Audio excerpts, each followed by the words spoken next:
My sister stole and sold our grandmother's heirloom pearls, and now my parents are threatening to disown me if I report her to the police. I'm sitting in my car in a Target parking lot right now because I can't go home yet. My phone has 42 missed calls from my sister, Sarah, and a string of texts from my mom that just say please pick up over and over. My hands are shaking so hard I can barely type this, but I need to get it out before I lose my mind. I think I just blew up my entire family over a Tupperware container and a pair of pearl earrings. To understand why this is a disaster, you have to know about Sarah. Sarah is the miracle child. She had a rough go with some health issues when we were kids, nothing life-threatening in the long run, but enough that my parents spent a decade hovering over her. I'm 3 years older, and I became the easy one. I got good grades, I didn't cause trouble, and I learned very early on that if I wanted something, I had to get it myself because my parents' bandwidth was permanently occupied by Sarah's latest drama.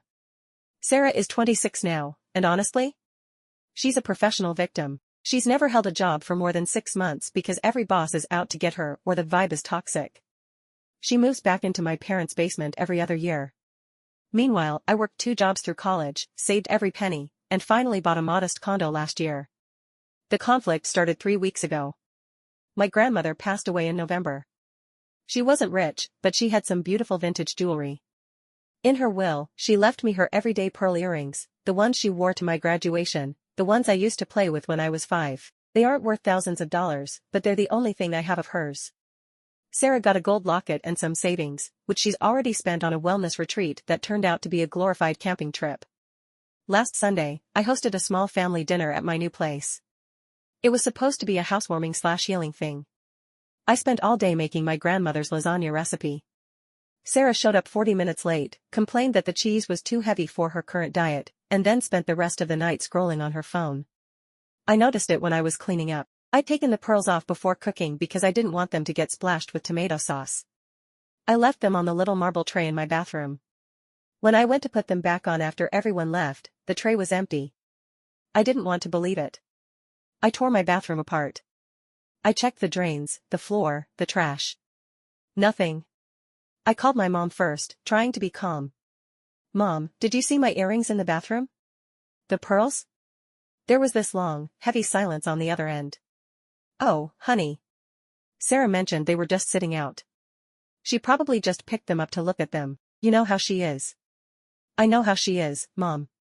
That's why I'm asking if she took them. Don't use that tone, my mom sighed. She's been having a really hard week. Her car insurance is due and she's feeling very low. Maybe she just wanted to feel close to Grandma. I hung up and called Sarah. She didn't pick up. I texted her. Nothing. For 3 days, I was ghosted. Finally, I drove over to my parents' house after work on Wednesday. Sarah was in the kitchen, eating cereal in her pajamas. Where are they, Sarah? I didn't even say hello. She didn't even look up. Where are what? God, Claire, you're so aggressive. No wonder you're always stressed. The pearls. Grandma's pearls. I know you took them. She finally looked at me, and she had this look of pure, practiced innocence. I didn't take them. I borrowed them. I had an interview for that boutique job, and I wanted to look professional. I was going to bring them back this weekend. Why are you making this a thing? Because they aren't yours. You don't just borrow jewelry from someone's bathroom without asking. Give them back. Now. She huffed, went upstairs, and came back down 5 minutes later. She dropped a small plastic baggie on the counter. Inside was one earring. Just one. Where's the other one? I felt the blood rushing to my ears. I think the butterfly back was loose, she mumbled, looking at her cereal. I think it fell off while I was walking to the bus. I looked for it, Claire, I swear. I spent an hour looking on the sidewalk. I lost it.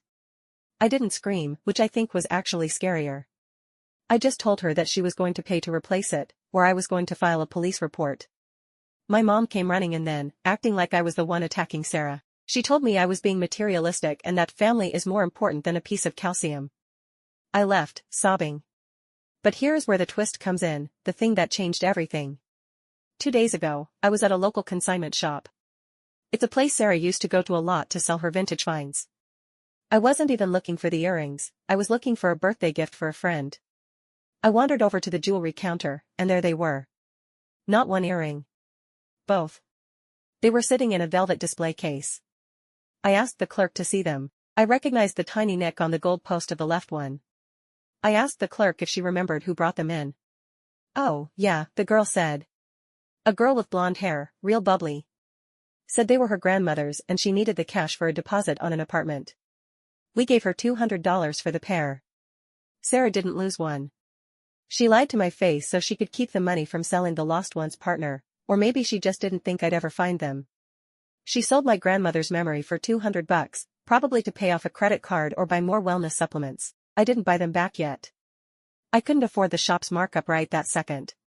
Instead, I took a photo of the receipt the clerk showed me. She was nice enough to let me see the intake form when I told her they were stolen. Sarah's signature was right there. I went home and sat in the dark for 3 hours.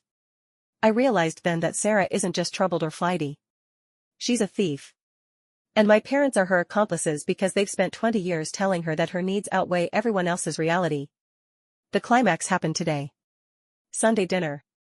Again. I showed up, but I didn't bring food.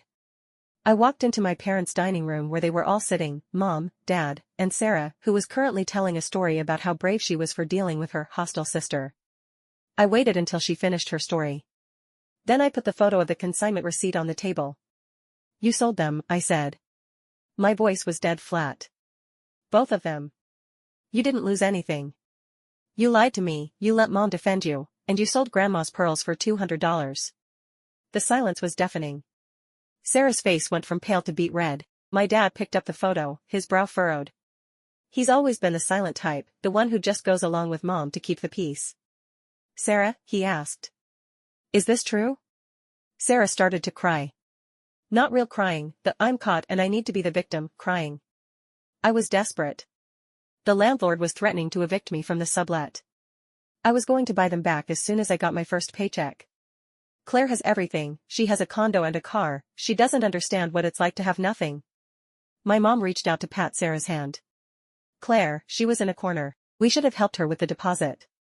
If you had just been more supportive." "Stop," I whispered. Then I said it louder. "Stop. You are literally justifying her stealing from me. You are sitting here, looking at proof that she lied to our faces, and you're blaming me for not giving her more to steal?" I looked at my dad. I expected him to say something. To finally, for once in his life, be the parent. He just looked at the table and said, "Maybe we can just pay Claire the $200 and call it even? For the sake of the family?" That was the moment, the uncomfortable realization. I realized I didn't just hate what Sarah did. I hated them. I hated the way they looked at me, not as a daughter, but as a resource that was supposed to be tapped dry to keep Sarah afloat. I realized that if I died tomorrow, they'd probably sell my condo to fund Sarah's next journey of self-discovery. "No," I said. "We're not calling it even. I'm going back to that shop tomorrow with a police officer. Since I have the intake form with your signature, Sarah, it's a pretty open and shut case of theft and pawning stolen goods." My mom screamed. She actually screamed. She called me a cold-hearted bitch. She told me that if I called the police on my own sister over trinkets, I was no longer welcome in their home. She said I was dead to her. Sarah was wailing by then, throwing napkins.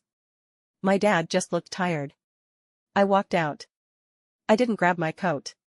I just walked to my car and drove here, to this Target parking lot. So, here's the reality. I have the evidence to get her arrested, or at least charged. If I do, she'll never get a decent job. She'll have a record. My parents will never speak to me again. I will be the person who ruined the family. But if I don't? If I just take the $200 from my dad? I'm agreeing that my things, my memories, and my life don't matter as much as Sarah's latest whim. I'm agreeing to be the easy one for the rest of my life. I looked in the rearview mirror just now. My eyes are bloodshot and I look 10 years older than I am. And the worst part, the part I'm confessing to you, Reddit, is that I felt a surge of pure, dark joy when I saw Sarah's face turn red. I liked seeing her hit the bottom. I liked knowing I had the power to actually hurt her back. It makes me feel like a monster, but I've spent 26 years being the nice one, and all it got me was a single earring in a plastic baggie and a family that thinks I'm an ATM with a pulse. I'm probably going to file the report. Not because I want the pearls back anymore, honestly, looking at them will probably just make me sick now, but because I want her to finally, for once, have to live in the same world I do. The one where actions have consequences. My mom just sent another text, if you do this, don't come to Christmas. We are done. I think I'm okay with that. I think I'd rather spend Christmas alone in my materialistic condo than at a table where I have to hide my jewelry before I sit down to eat.